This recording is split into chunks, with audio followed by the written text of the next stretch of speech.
Hello, everyone. Good morning, good afternoon, good evening, wherever you are. Welcome to this edition of What's New at Klaus. Today, we've got lots of exciting updates for you, some really cool new features, and we'll have a few people taking you through those.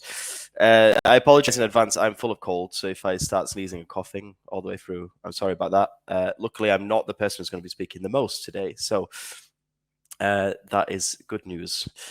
Today's menu, so what we're going to look at AutoQA, some really important updates there, and Riley's going to take us through that. Then we're going to go on to VoiceQA. We're going to do some quickfire updates of smaller features, but also really cool features that we've shipped. And then we're going to do a Q&A session at the end. If you have questions, please put them in the Q&A tab. So you'll see that on the right-hand side. Please put your questions there, and we're going to have a session at the end where we try to get through most of those live. And any questions we don't get to, we'll follow up on as well. Also important to note that the webinar recording will be sent to everybody who's registered for this, even if they didn't attend. So let's get started. First, I'm going to hand over to Riley, who is going to talk about AutoQA updates. Thank you, Chris. Hello, everybody. My name is Riley from Klaus, of course. So today we've got some exciting kind of developments with AutoQA since the last time we were doing the What's New webinar back in May. We have launched new categories, we've launched a new dashboard, and we have also launched the results of AutoQA to be able to be used within your filters as well. So we're going to have a look at how all of that plays out. So what the current state of AutoQA, it basically allows you to benefit in three different ways. The first is that AutoQA is going to become, or has become, your reviewer's best friend or assistant, in the sense that it's going to help them speed up their reviews while also removing any bias they may bring into their reviews themselves. Of course, with AutoQA, we're now assessing 100% of your ticket volumes, as opposed to normally around the 2 to 10% of reviews that your human review team normally is able to achieve. So we can actually get global trends for the first time ever based on all of your support data. And then based on these results that we get from this 100% coverage, it means we can have more impactful feedback from human to human. So it means that your review team can actually focus on very more specific subset of conversations to review, ones that AutoQA has already kind of flagged and shown you that, hey, these are worth checking out. So we are going to jump straight into the tool now and have a look at it all in action. So we are now inside of Klaus. This is the scorecard settings page. Should look reasonably familiar to you all. And we're first going to just take a look at those new categories that we have on offer. So we have 6 categories available right now. It is greeting, empathy, spelling and grammar, closing, solution offered, and tone. And these are available for you to add to your existing scorecard or to create a brand new scorecard. If you have any of these categories already in your scorecard, it's very easy just to edit the existing one and enable the AutoQA version of it. Now, you do not need to use all of the AutoQA categories. You can choose exactly which ones you'd like to use. And as I mentioned, if you already see some of those categories in your existing scorecard, we would recommend just to swap them over and give the AutoQA version a test run. There may be some AutoQA categories that you're not currently assessing, and that's totally fine. You don't need to add that to your main scorecard just because it's there. And there may also be some categories that you have in your scorecard that there is no AutoQA equivalent, and that's also fine. What we suggest is to update your main scorecard with the AutoQA categories that are relevant for you.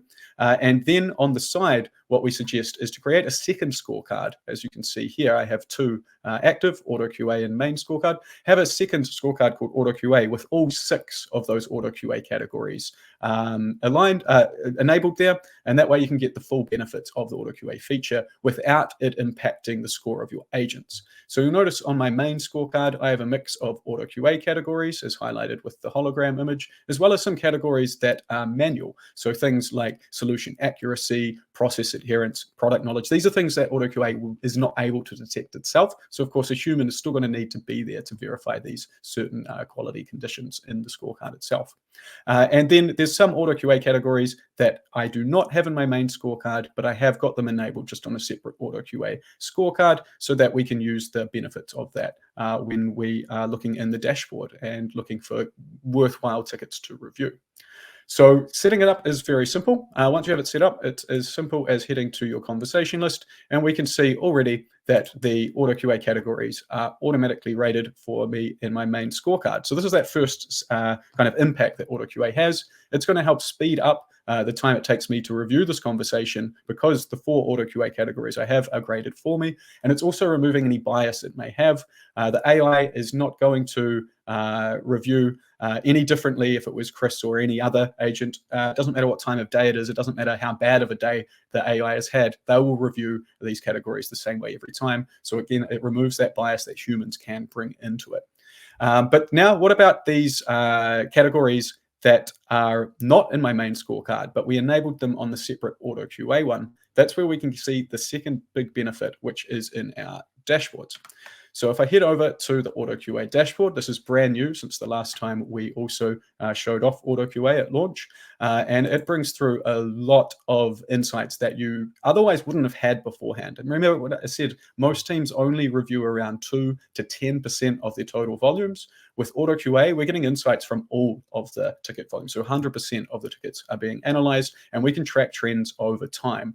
The benefit of this is, of course, it's actually going to uncover trends you otherwise would not have had with your 2 to 10% coverage. Now we're getting these trends which are much more accurate, and also lets you kind of react to them a lot faster than you would have detected them manually. So even though I'm not using all of these 6 categories in my main scorecard, I deliver feedback to agents, I can still use the benefits of tracking these categories over time and spotting any anomalies and areas of where maybe I need to look at particular trainings that need to occur for my team.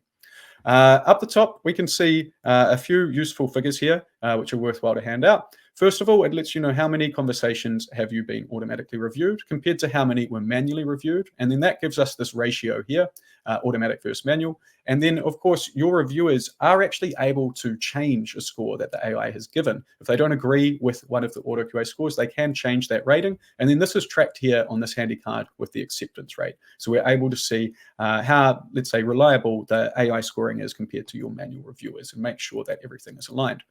The more benefits we get from the AutoQA dashboard is, of course, the auto scores by reviewees, or in other words, your support agents. Here we can actually see how they're performing against all 6 of the AutoQA categories.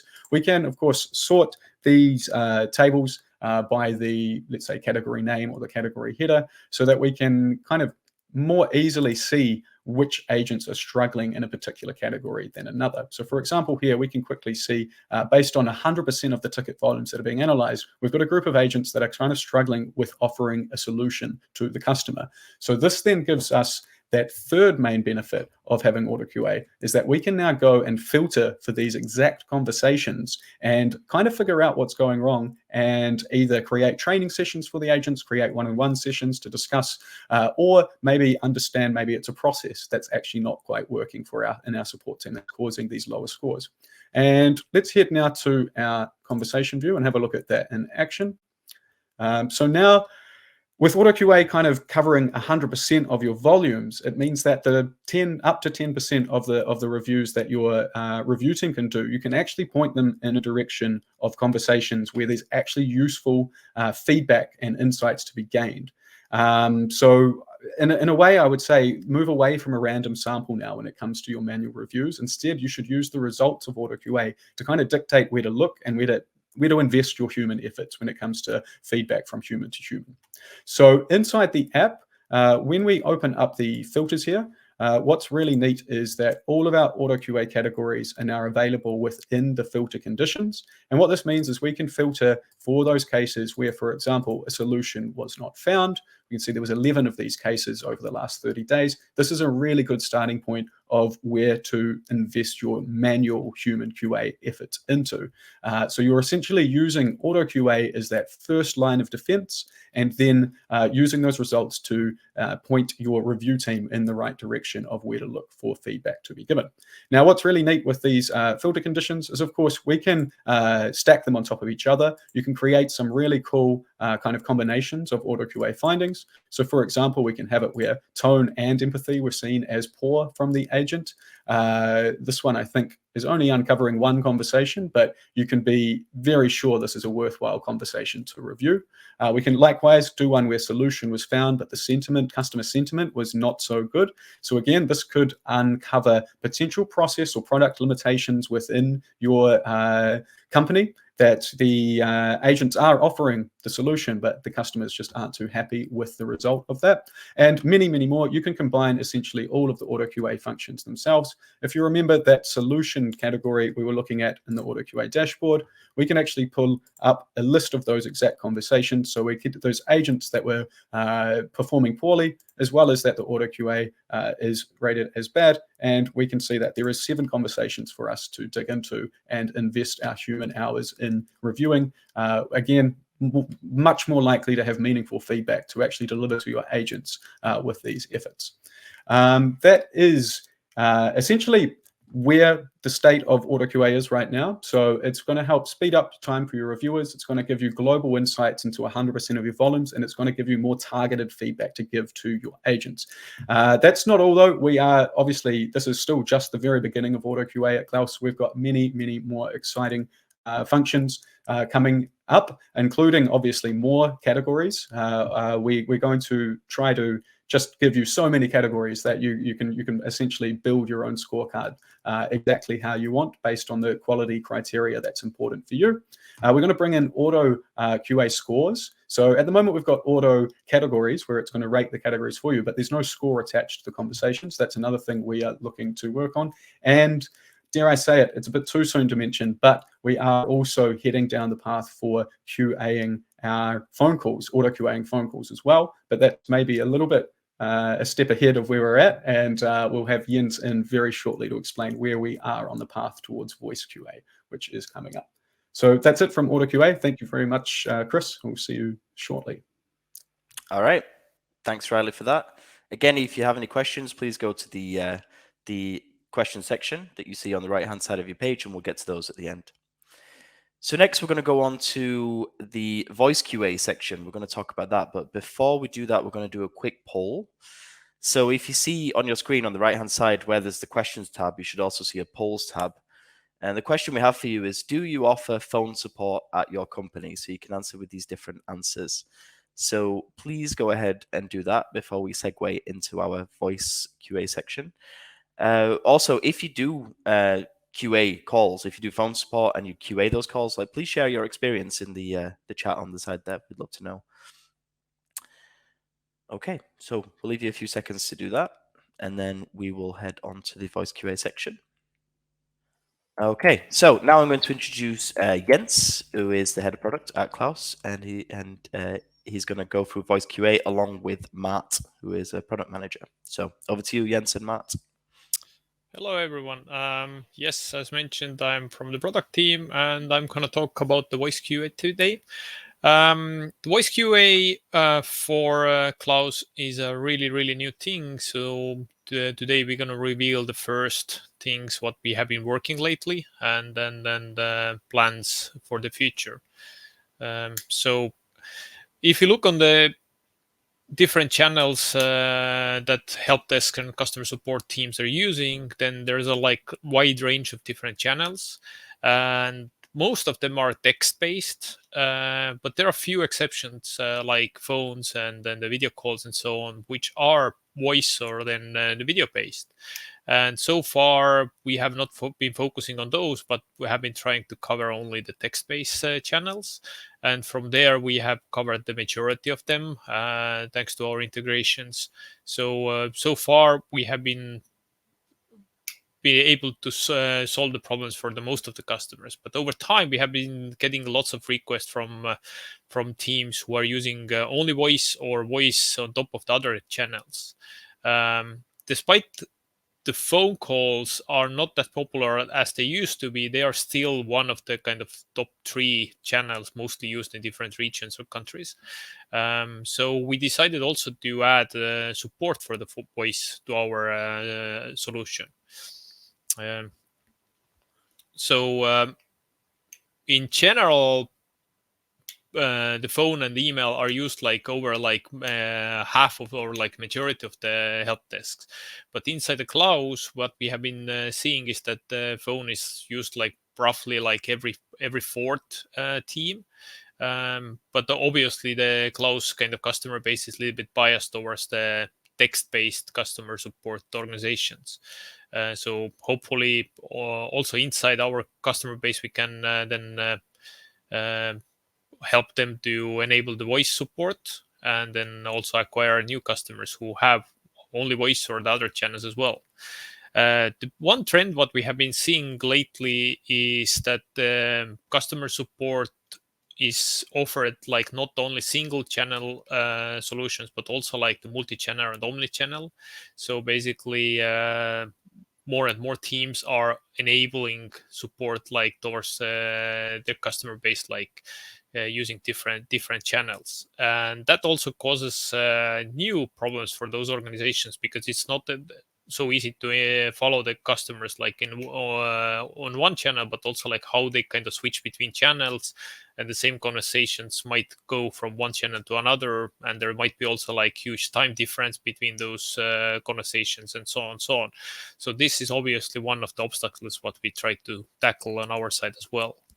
And what we have been doing is that we have been building a VoiceQA solution for Klaus, which then does few things right now. It's currently in public beta. We're gonna plan to launch that in November to everyone. But also like if you would like to get the early access, then let us know. In the first version, we are doing transcriptions. We are doing the call summaries.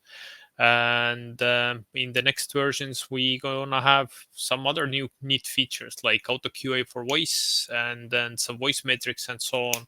And this is where also like all the customers can have a say, because we are listening our beta users and then trying to build stuff that's useful for them.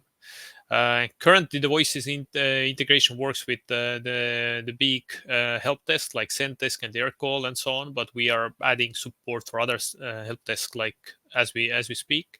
So if you have some specific need, then obviously talk to us, and we see like if and how we can add support for that. Yes, I think that's it from VoiceQA, and now we're gonna see most likely how it works. Thanks, Jens. Nice. So we're going to jump back into the product now, and we're going to have a look at the current state of VoiceQA inside Klaus. So I hope you can all see now inside. We have updated our audio player to begin with. So we'll start at the top and have a wee look at what's going on. We now have the agent and the customer split on the timeline, and you can actually click into specific segments of the timeline to jump to that part of the call. We can navigate backwards and forwards by 5 seconds a piece, as well as update the playback speed of the call. So if you have one of those kind of longer support calls to listen to, you can at least speed that up and get through the review a little bit quicker as well. But that's not all. We're also bringing through an automated summary of the phone call so that your reviewer is able to get kind of a quick understanding of what the phone call is about before they go in and click play. Maybe it's on a topic that isn't really worth their time to review, so they can try to find another phone call that is more aligned with that as well. And then, of course, the beauty of it all is the transcript itself. So we are now fully transcribing the audio files from both Zendesk and Aircall right now. With more, of course, help desk to come, more support to come. And you can notice that it's actually segmented by kind of message by message from agent and customer. And what's really neat about this is you can also jump literally straight to the point in the call. You might hear some noise if I... No, of course. No. So it jumps exactly to that point of the conversation, allowing you to kind of easily jump in between the phone call itself. There is a function that's on its way. It's not quite there, but you'll see this review message hovering above every single message in the transcript. That is going to be a feature soon, where you can review an individual message within a phone call itself.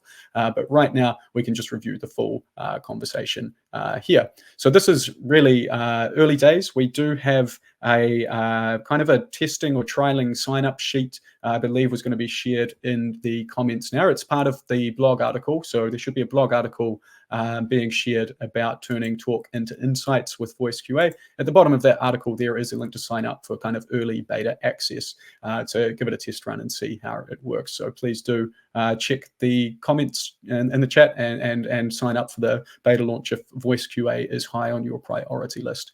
And of course, this opens up the doors to a few extra AI features that we want to implement when it comes to VoiceQA.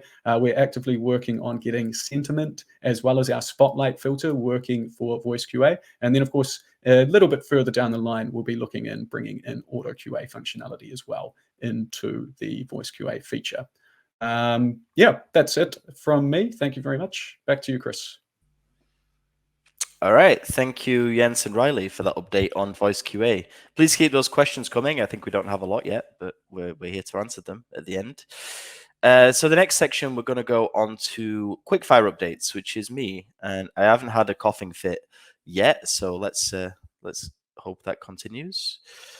It's going to share my screen quickly, and then we can start. So Quickfire Updates. First things first, we've added a new role. So if you go to the settings in Klaus, you go to users, you will see a new role here in the in the workspace settings. So members here, you're going to see a new role because we got some feedback that the manager role was too much for some users and the reviewer role wasn't quite enough. So we added the lead role. And what that does, that allows you to, this lead, to see everything in the workspace, but manage quizzes, assignments, disputes, and calibration sessions only. So that means that they're doing the day-to-day stuff. They can't add users, remove users, delete the workspace, add connections, etc. But they can do the day-to-day stuff that team leads normally do. So we've added that role now on the workspace manager, on the workspace level. There's two levels of permission. There's the account level and the workspace level. We have a nice article called Roles and Permissions in the knowledge base, which is very detailed about all of the different roles and what they can do, and also the features and who can use them. Secondly, we're going to go on to templates. So if we go to the settings over here, and we go to templates, this is a new feature we've added, and I've already been using it a lot myself when we're using Klaus at Klaus. So if you want to give feedback in a structured way, in a consistent way, you can add templates now. That they will appear when you're doing a review, when you're doing disputes, pins, and coaching. So if you create a new template, you can go into this one I created earlier called General Feedback. You give it a name. You can decide where that template will show. So I asked it to show in every section. You add the template itself, and then you can save changes. So that when you go in to add a pin or do a coaching session, or in this case, we're going to do a review, you can go here and you can add the template that you want to use. So in this case, I'm going to use General Feedback, and it gives you this nice template so that all agents are always going to receive the feedback in a similar fashion, in a standardized way. Next, we're going to talk about the embedded Zendesk CSAT survey. So if you're using Zendesk, now you can have the CSAT inside of the email that you're sending to the customer rather than a follow-up. So if you don't know, you can create surveys using Klaus. You can have CSAT, customer effort score, or custom surveys. Normally, what that is a follow-up email. Once your ticket has been closed, Klaus will send an email to the customer to ask for their feedback. But if you're using Zendesk, you can now embed that in the email you're sending itself. So it's one less email, and you're more likely to get a response because it's part of the actual ticket that the customer is looking at.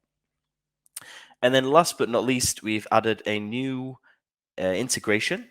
So if you go to connections here and add connection, you will now see that we have a Genesys connection. So if you're using that, thinking of using that, you know somebody who's using it, Klaus now integrates with Genesys. And that's it for the Quickfire updates. And I will just stop sharing my screen. And then I think that we can go into the Q&A section. I hope we got lots of questions in the meantime. Jill says, can we enable functionality for admins to be able to update the names of users?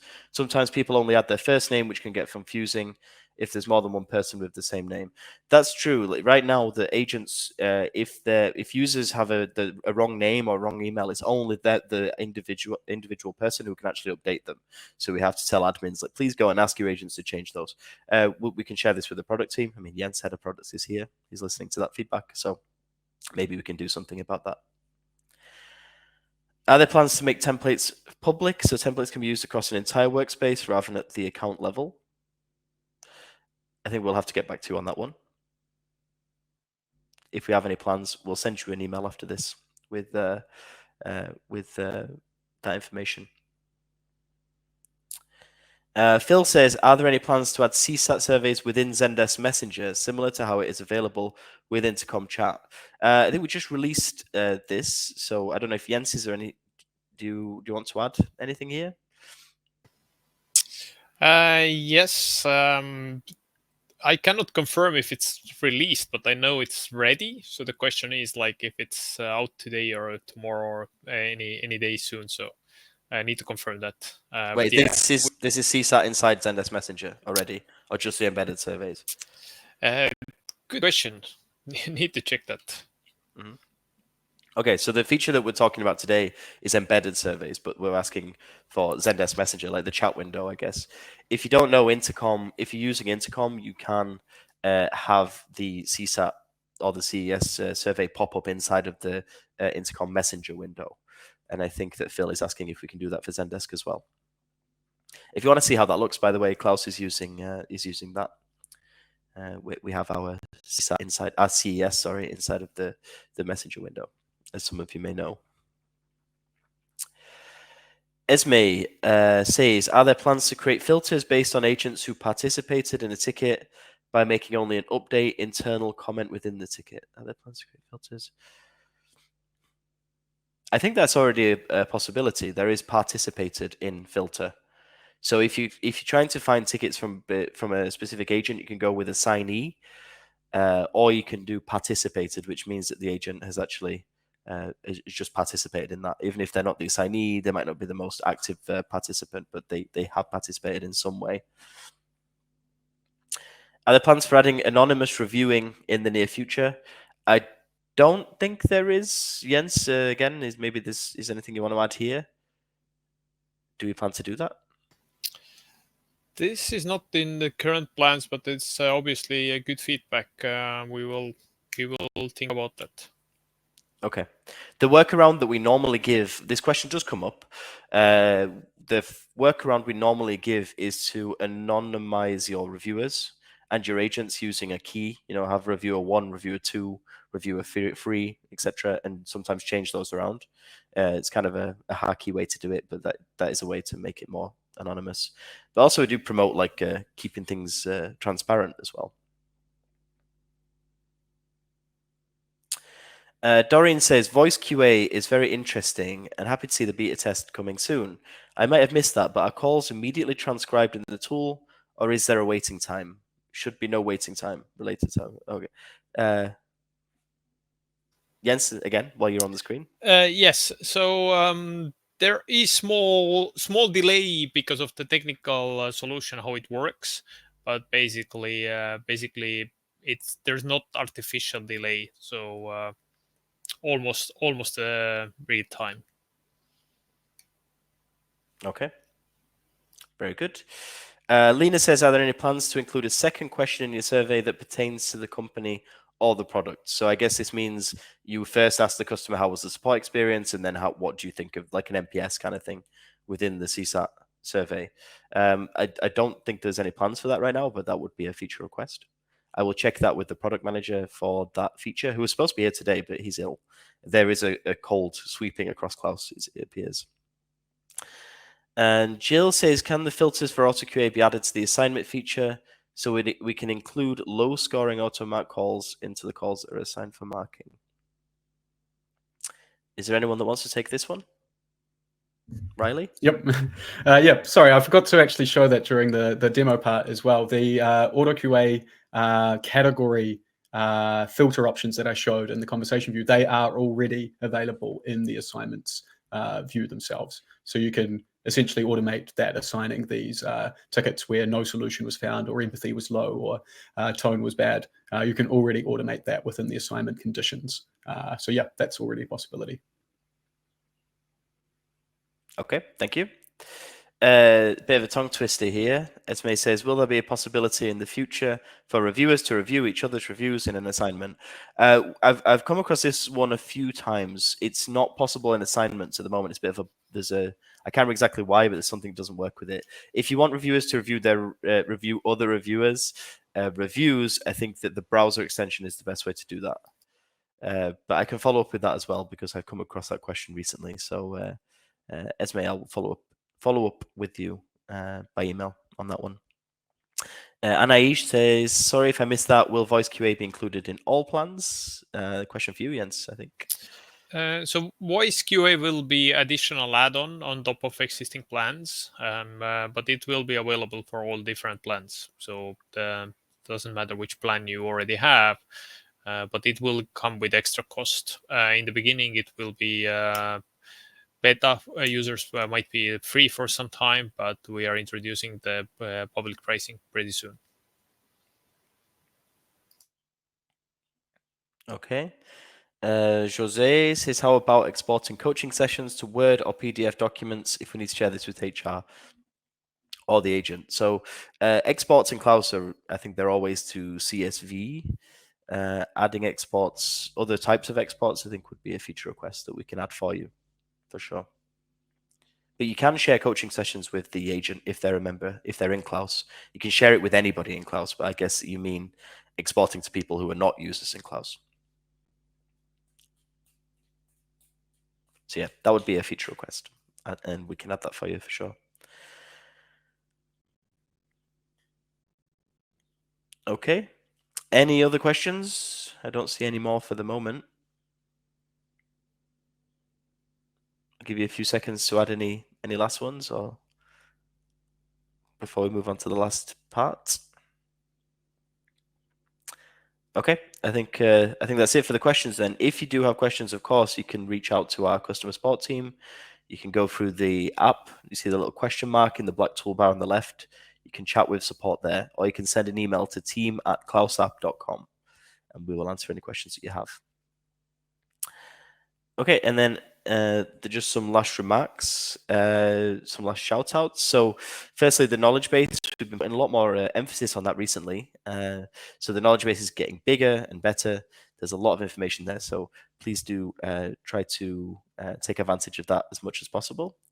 We also have klausup.com/product updates. So you can see everything that we're shipping by following that. And then there's going to be a newsletter and a survey after this webinar sometime in the near future, and we'll ask you what we could include next time, what we could do better, etc. And as I mentioned as well before, everybody who registered for this, even if they didn't attend, will receive the webinar recording very soon after. All right, so I think that's it. I think I'm not missing anything. So yeah, thank you everybody for joining.